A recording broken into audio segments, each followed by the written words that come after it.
Un autre texte sur Joe Biden, mais ici au Devoir, par Christian Rioux. Réconcilier les Américains, mon cher Philippe. Ouais. Alors, je dois dire, heureusement que Christian Rioux est au Devoir, parce que le Devoir perdrait à peu près 75 % de sa pertinence s'il n'y était plus. Hein. Christian Rioux, c'est de la gauche influencée par le républicanisme français. Donc, il est dans l'universalisme républicain français, Christian Rioux. Hein, c'est le correspondant du Devoir à Paris depuis très longtemps, des décennies. D'ailleurs, ça m'avait surpris, mais il avait été pour la guerre en Irak. Hein, c'est un truc que je trouvais très bizarre, d'ailleurs. Donc, parfois, je ne suis pas d'accord avec lui. Mais, grosso modo, c'est quand même celui qui a le plus de bon sens au Devoir. Disons, c'est le type qui apparaît comme le conservateur du Devoir. Hein, voilà, la droite conservatrice au Devoir, alors que moi, je pense plutôt qu'il appartient à la gauche républicaine française universaliste. Bref, son texte commence en disant que, évidemment, ce qui s'est passé au Capitole, ce n'était pas une révolution, mais une jacquerie, vous savez, une sorte de révolte populaire, paysanne, qui mène pas à grand-chose. Une parodie de révolution. C'est d'ailleurs ce que j'ai dit la semaine passée à Namos TV. C'était une parodie une parodie de révolution, là, ce qu'on a vu. Les types rentraient au Capitole, ils ne savaient pas pourquoi ils étaient là, ils prenaient des égaux portraits.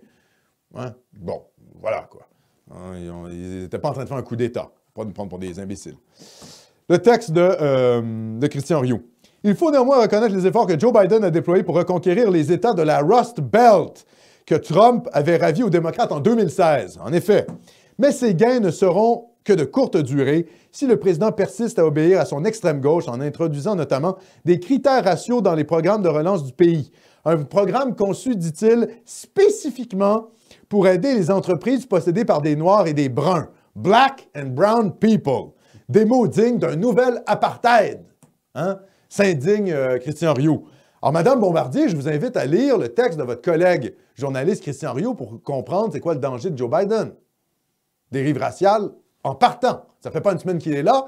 Et déjà, il embarque finalement dans ce racisme anti-blanc. Donc, voilà. Christian Rioux continue. Peu importe les appels du président à la réconciliation, cette pensée racialiste est la recette parfaite de la guerre civile. Voyez encore la crainte de la guerre civile. En Oregon, le fonds de 62 millions destiné à aider spécifiquement les citoyens et propriétaires d'entreprises noires est d'ailleurs l'objet de poursuites devant les tribunaux. Car cette épidémie n'est pas une affaire de blancs ou de noirs, c'est l'affaire de tout le monde, a déclaré l'entrepreneur d'origine hispanique Walter Ledja, qui fait partie des plaignants. Vous voyez? Ah, il y a un fonds créé pour les Noirs, et là, il y a des entrepreneurs latino-américains qui contestent ça parce qu'eux aussi, ils veulent leur part du pactole. Ah, merci Joe Biden, merci les démocrates racialistes. Ça, c'est la démocratie raciale. Là. Vous savez, chaque groupe ethnique essaie d'avoir un petit peu de prébande de l'État. Ben, je vous le dis, hein, ça, c'est ce qui s'en vient aussi partout à travers la planète. C'est pour ça que nous aussi, comme communauté nationale, c'est-à-dire les Canadiens français, on doit retrouver une conscience nationale pour défendre nos intérêts. C'est pas le B'nai B'rith qui va nous défendre. C'est pas la Muslim Association of Canada qui va nous défendre. C'est pas le Conseil italo-canadien qui va nous défendre. Ça devrait être la SSJB. Mais la SSJB a été bouffée intellectuellement par le gauchisme, par le patriotisme civique. Donc, il faut recréer une conscience nationale canadienne-française qui défende nos intérêts à nous nationaux. C'est ça la réalité. Parce qu'on va dans un monde de plus en plus multiracial, de plus en plus multiethnique et de plus en plus multiconfessionnel. Et donc, de plus en plus multiconflictuel. Il faut retrouver une conscience nationale canadienne-française. Ça, c'était mon petit commentaire. Ce avec quoi, sans doute, Christian Rioux n'est pas du tout en accord. Parce qu'il est dans la logique républicaine française, universaliste, tout le monde est français. Bon. Mais son texte me permet quand même de faire une réflexion là-dessus. C'est pour ça que je le trouve assez bon, en fait, son texte. Et puis, il est assez nuancé sur Trump. Je continue la lecture ici. Réconcilier l'Amérique, entre guillemets. Cela ne se fera pas non plus en légitimant la censure pratiquée par ces milliardaires du numérique alliés aux démocrates qui, du haut de leur supériorité morale, ont supprimé les comptes d'un président démocratiquement élu. Cette nouvelle alliance de la cancel culture, entre guillemets, avec les magnats des GAFAM a de quoi faire se retourner dans leur tombe tous les progressistes, entre guillemets, d'hier et d'avant-hier. Là, je ne suis pas d'accord avec Christian Rioux, parce que les progressistes, la gauche, a toujours eu une tendance totalitaire.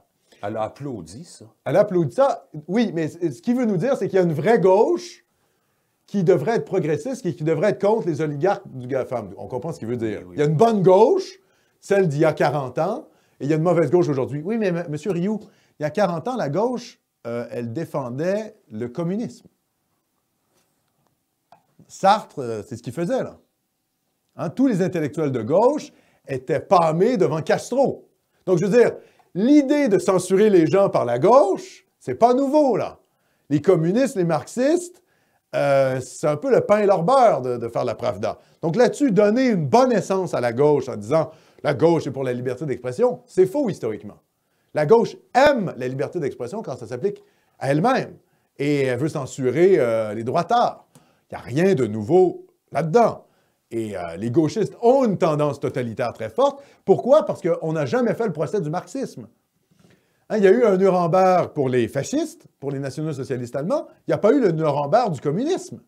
Après l'effondrement du mur de Berlin, on n'a pas été voir tous les intellectuels occidentaux communistes qui soutenaient les régimes soviétiques, les régimes soviétiques, ou le maoïsme, ou les Khmers rouges, ou tous ces régimes criminogènes. On n'a pas fait le Nuremberg du communisme. Et la gauche, quand on parle de communisme, elle rigole et elle met ça sous le tapis, elle fait semblant qu'elle n'était pas d'accord. Mais c'est faux, ça. Parce que la gauche a gagné le combat culturel, on oublie tous les crimes du communisme.